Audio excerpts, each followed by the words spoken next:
जय हिंद। एक क्लास में आप सभी का स्वागत है। आज हम लोग चलते हैं बाल विकास सिद्धांत के प्रश्न। कहे कि थ्योरी पढ़ा चुके हैं तो अब प्रश्न में है, तो उसका जो प्रीवियस ईयर में आया क्वेश्चन वो बताएंगे और कुछ अभ्यास प्रश्न, तो उसके बारे में हम लोग आज पढ़ाते हैं। इसमें सबसे पहला क्वेश्चन क्या है, तो विकास एक क्रमिक एवं मंद गति से चलने वाली प्रक्रिया है। तो इसका संबंध निम्न से किस विचारक से? तो इस विकास एक क्रमिक मतलब क्रम के अनुसार चलते रहता है और मंद गति से चलने वाली प्रक्रिया, तो इसका संबंध किस विचारक से है? तो इसका कौन होगा? एक का 3 स्किनर के द्वारा है। उसके बाद है 2 नंबर में, विकास कभी न समाप्त होने वाली प्रक्रिया, यह विचार किससे संबंधित है? तो यह विचार किससे संबंधित है? निरंतरता का सिद्धांत से संबंधित है। 3 नंबर में, मानव विकास कुछ विशेष सिद्धांतों पर आधारित है, निम्न में से कौन सा मानव विकास का सिद्धांत नहीं है? तो मानव विकास का सिद्धांत कौन नहीं है? प्रतिवर्ती है, जो कि मानव विकास का सिद्धांत नहीं है। उसके बाद 4 नंबर में, 4 नंबर में क्या है, बालक विकास का निम्न में से कौन सा सिद्धांत यह बताता है कि लगभग बालकों के गत्यात्मक और भाषाई विकास में एक निश्चित प्रतिमान और क्रम दिखाई पड़ता है? तो कौन सा क्रम है जो दिखाई पड़ता है? 4 नंबर का 2, विकास क्रम की एक रूपता का सिद्धांत है। विकास क्रम का क्या है? एक रूपता का सिद्धांत है। उसके बाद है 5 नंबर में, बाल विकास का कौन सा सिद्धांत यह बताता है कि शारीरिक विकास की दृष्टि से पिछड़े बालक संवेगात्मक, सामाजिक एवं बौद्धिक विकास में भी उतने ही पीछे रह जाते हैं? कितने पीछे रह जाते हैं? परस्पर संबंध का सिद्धांत बताता है इसको। उसके बाद है 6 नंबर में, बालक विकास का कौन सा सिद्धांत यह बताता है कि जिन बच्चों में औसत से अधिक वृद्धि होती है वे शारीरिक, सामाजिक एवं संवेगात्मक विकास में भी काफी आगे बढ़े हुए पाए जाते हैं? इसका कौन होगा? परस्पर संबंध का सिद्धांत इसमें भी होगा। तो दोनों क्वेश्चन तो एक ही था। 7 नंबर में है, बालक विकास का निम्नलिखित में से कौन सा सिद्धांत यह बताता है कि बालकों का विकास उनकी व्यक्तिगता के अनुरूप होता है? तो व्यक्तिगता के अनुरूप कौन होता है? व्यक्ति अंतर का सिद्धांत होता है।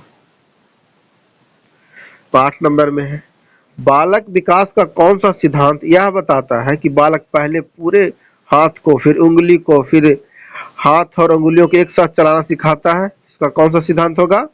एकीकरण का सिद्धांत, क्योंकि लगातार सीखता है, शुरुआत बाय शुरुआत, क्रम बाय क्रम सीखते चल जाता है। उसके बाद है 9 में, बालक विकास का निम्न में से कौन सा सिद्धांत यह बताता है कि बालक सबसे पहले अपने सिर और भुजाओं की गति पर नियंत्रण करना सीखता है और उसके बाद फिर अपने पैरों पर? तो 9 का 3, विकास की दिशा का सिद्धांत है। उसके बाद 10 नंबर में, 10 नंबर में क्या है, बालक विकास के विभिन्न सिद्धांतों के आधार पर निम्न में से कौन से कथन सत्य है?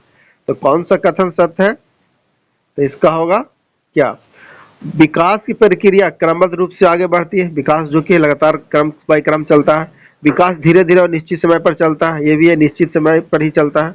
उसके बाद है सी में क्या है, एक ही जाति विशेष के सभी सदस्यों में विकास कुछ समान विशेषताएं दिखाई पड़ती है, तो इसका होगा सभी। उसके बाद है 11 नंबर में, बच्चे के विकास के सिद्धांतों को समझने में शिक्षक की सहायता करता है। तो शिक्षक की सहायता कौन करता है?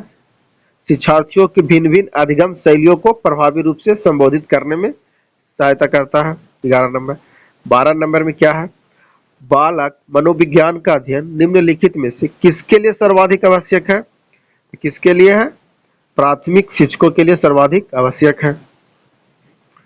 12 का होगा 3, प्राथमिक शिक्षकों के लिए सर्वाधिक आवश्यक है बालक मनोविज्ञान का अध्ययन। 13 में क्या है, बालक के व्यक्तित्व के सर्वांगीण विकास के लिए आवश्यक है कि उनके किसकी जानकारी शिक्षकों को होनी चाहिए? तो कौन सी जानकारी शिक्षकों को होनी चाहिए? व्यवहार, मतलब बालक कैसा व्यवहार करता है उसका सर्वांगीण विकास में उस व्यवहार की जानकारी शिक्षक होगा तो उसका विकास करने में आसानी होगा उसके बारे में। उसके बाद है 14 नंबर में, बाल विकास के विभिन्न आयामों को जानकारी शिक्षकों के लिए क्यों आवश्यक है? शिक्षकों के लिए क्यों आवश्यक है बाल विकास? तो बालक की समस्या को निदान करने के लिए, हाँ, बालक की समस्या जो है उसको निदान कर देगा अगर बाल मनोविज्ञान शिक्षक जानता है तो। या फिर बालक के लिए उपयुक्त शिक्षण विधि अपनाने में भी आसानी होगा, फिर बालक के लिए उपयुक्त शैक्षणिक वातावरण का निर्माण भी कर सकता है, तो इसका होगा सभी। 14 क्या होगा? सभी। 15 निम्नलिखित में से कौन बालक के विकास को प्रभावित करने वाला आंतरिक कारण है? तो आंतरिक कारण कौन है? बुद्धि भी है, शारीरिक कारण है और आनुवांशिक गुण है, ये सभी है क्या है? आंतरिक कारण बालक के विकास के लिए। 16 नंबर में क्या है? निम्नलिखित में से कौन बालक के विकास को प्रभावित करने वाला बाह्य कारक है? तो बाह्य कारक कौन है? ये भी आर्थिक स्थिति, सामाजिक स्थिति और जीवन की घटना, ये भी तीनों बाह्य कारक है। उसके बाद है 17 में शिक्षक बालक मनोविज्ञान के ज्ञान द्वारा बालकों की क्या बुद्धि तथा रुचियों की जानकारी लेकर शिक्षा देता है। हाँ, उसकी रुचि क्या, उसकी बुद्धि कैसी है, जानकारी देकर शिक्षक उसको शिक्षा देंगे। फिर प्रकृति को जानकर भी शिक्षा देंगे। उसके बाद आर्थिक स्थिति, पारिवारिक स्थिति की जानकारी लेकर शिक्षा देंगे, ये नहीं होना चाहिए। बालक का आर्थिक और पारिवारिक स्थिति क्या जानकर शिक्षा देंगे कि उसके पास ज्यादा पैसा नहीं होती, ज्यादा नहीं है तो ऐसा होगा। इसका होना चाहिए 17 का 3 नंबर, ए और बी, ये दोनों सही लग रहा है। उसके बाद 18 में शिक्षा मनोविज्ञान एक विज्ञान है, ये कैसा? मानव व्यवहार का एक विज्ञान है। 19 नंबर में बाल मनोविज्ञान में अध्ययन किया जाता है। तो बाल मनोविज्ञान में क्या अध्ययन किया जाता है? बालक के जन्म के पूर्व गर्भावस्था से लेकर किशोरावस्था तक बाल मनोविज्ञान में अध्ययन किया जाता है। 20 नंबर में क्या है? निम्नलिखित में से किसे बालक मनोविज्ञान की उपयोगिता के अंतर्गत नहीं रखा जा सकता? तो बालक मनोविज्ञान के अनुसार कौन नहीं रखा था? शिक्षक की आर्थिक प्रगति में सहायता होना चाहिए, नहीं होना चाहिए। उसके बाद है पूछे गए पिछले ईयर में 2011 से 2022 तक में प्रश्न है, विगत वर्ष में पूछे गए प्रश्न का, उसमें पढ़ रहे हैं। तो 21 नंबर में क्या है? निचली कक्षाओं में शिक्षण की खेल पद्धति मूल रूप से आधारित है। तो शिक्षण की खेल पद्धति किस पर आधारित है? तो विकास एवं वृद्धि के मनोविज्ञान सिद्धांतों पर। उसके बाद 22 नंबर में निम्न में से कौन से बच्चे की सामाजिक मनोवैज्ञानिक आवश्यकताओं के साथ संबंध नहीं है? तो ये होगा शरीर के अपशिष्ट पदार्थों का नियमित रूप से बाहर निकालना। ये क्या है? बच्चों की सामाजिक और मनोवैज्ञानिक आवश्यकताओं से संबंध नहीं रखता। उसके बाद 23 नंबर में 23 में क्या है?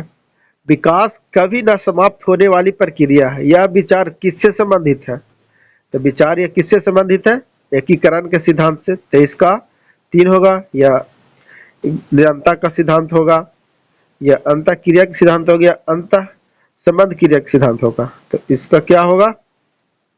इसका होना चाहिए 23 का 2 नंबर, निरंतरता के सिद्धांत, जो कि है निरंतरता का सिद्धांत।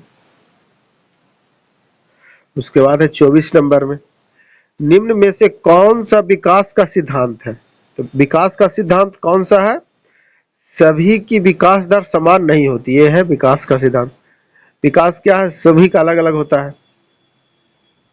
फिर 25 में आंशिक पुनर्बलन क्या है? आंशिक पुनर्बलन क्या है? सतत पुनर्बलन पूर्ण बलन की अपेक्षा अधिक प्रभावी होता है, ये आंशिक पुनर्बलन है। फिर 26 में निम्नलिखित में से कौन सा कथन सत्य है? ये जनवरी 2023 में 13 में पूछा गया था। तो 26 में क्या है? निम्न में से कौन सा कथन सत्य है? इसमें सत्य कौन सा है? 26 को पढ़ी। शिक्षक द्वारा प्रश्न पूछना संज्ञानात्मक विकास में बाधक है, ये कैसे होगा?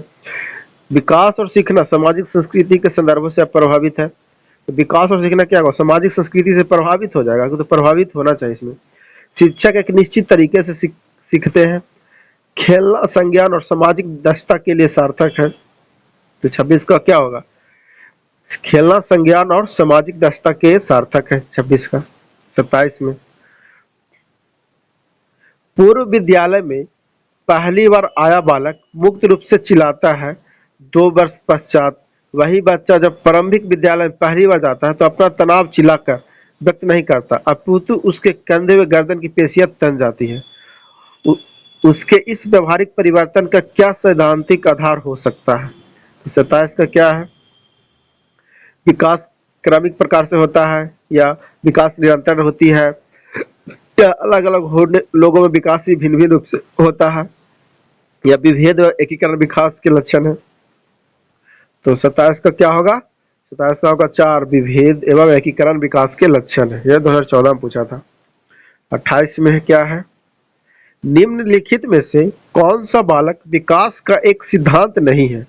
बाल विकास का एक सिद्धांत नहीं है। इसका होगा सभी विकास अधिगम एक समान गति से आगे बढ़ते हैं। यह है। उसके बाद है 29 में, विकास की सिराएं पदाभिमुख दिशा सिद्धांत व्याख्या करता है कि विकास इस प्रकार आगे बढ़ता है। विकास किस प्रकार आगे बढ़ता है? सिर से पैरों की ओर विकास आगे बढ़ता है। 30 में, चालक विकास की दर में व्यक्तिगत विभिन्नताएं होती है, फिर भी चालक विकास का क्रम खाली स्थान से खाली स्थान तक है। ये 2019 में पूछा था। तो 30 का क्या होगा? अपरिष्कृत स्थूल चालक विकास और परिष्कृत सूक्ष्म चालक विकास होगा। उसके बाद है 31 में, निम्नलिखित में से कौन सा विकास का सिद्धांत नहीं है? तो विकास का सिद्धांत क्या नहीं है? विकास सार्वभौमिक है या सांस्कृतिक संदर्भ इसे प्रभावित नहीं करते हैं। तो ये 34 का 4 होगा जो सिद्धांत नहीं है, बाकी सब सिद्धांत है। विकास जीवन पर्यंत चलेगा, विकास परिवर्तन ये होता है, और विकास आनुवंशिक और पर्यावरण दोनों के द्वारा प्रभावित होता है। ये सब है विकास का सिद्धांत, और ये क्या सिद्धांत नहीं है 4 नंबर में। 32 में क्या है? विकास का सिद्धांत बताता है कि गामा कौशलों का विकास शरीर के माध्यम से आरंभ होकर शरीर के सिरों की ओर बढ़ता है। तो ये क्या होगा 32 का? अधोगामी विकास होगा। विकास का सिद्धांत अधोगामी बताता है। 33 में क्या है? बच्चों के विकास का क्रम है। यह 2022 पूछा था जो ऑनलाइन एग्जाम हुआ था उसमें। तो 33 में क्या है? बच्चों का विकास का क्रम है। तो बच्चों का विकास क्या है? सामान्य से विशिष्ट की ओर होगा। 33 का 1 होगा। उसके बाद है 34 में, एक बच्चा पहले अपने हाथ से बॉल जैसी बड़ी चीजों को पकड़ना सीखता है, उसके बाद चिमटी पकड़ने का उपयोग करके एक मटर उठाना सीखता है। यह उदाहरण विकास के किस सिद्धांत को दर्शाता है? तो 34 का क्या होगा? 34 का सिप दुराभिमुखी, जिसको बोलते हैं सिप दुरामुखी, सिर से शुरुआत करके समान से विशिष्ट की हो जाता है। 34 का हो गया। 35 में क्या कह रहा है जो देखते हैं। बाल विकास के सिद्धांतों के संदर्भ में निम्न में से कौन सा कथन सही है? इसका कौन सा कथन सही है? तो पहला क्या है? विकास पूर्णतः संख्यात्मक है और इसके सटीक रूप से मापा जाता है। विकास क्या हो? सटीक रूप से मापा जाएगा, ये तो नहीं होना चाहिए। इसके क्षेत्र में विकास अन्य क्षेत्रों के विकास पर कोई प्रभाव नहीं पड़ता है। विकास तो क्रमिक चलता है, तो इस पर अन्य क्षेत्र पर प्रभाव क्यों नहीं पड़ेगा? फिर विकास शरीर के केंद्रीय भाग से बाहरी भाग की ओर होता है। ये लग रहा है सही होगा, 3 का होगा। विकास आनुवंशिक और पर्यावरण से प्रभावित नहीं होता है। तो विकास तो आनुवंशिक से भी प्रभावित होता है, पर्यावरण से प्रभावित होता है, ये तो तीनों चारों से प्रभावित हो जाता है विकास। इसका होगा 3 नंबर, विकास शरीर के केंद्र के भाग से बाहरी भाग की ओर जाता है। वीडियो अच्छी लगी तो लाइक करें, चैनल को सब्सक्राइब करना ना भूलें, और वीडियो को अपने दोस्तों को भी शेयर करें ताकि उनको भी क्वेश्चन आंसर पढ़ने का मौका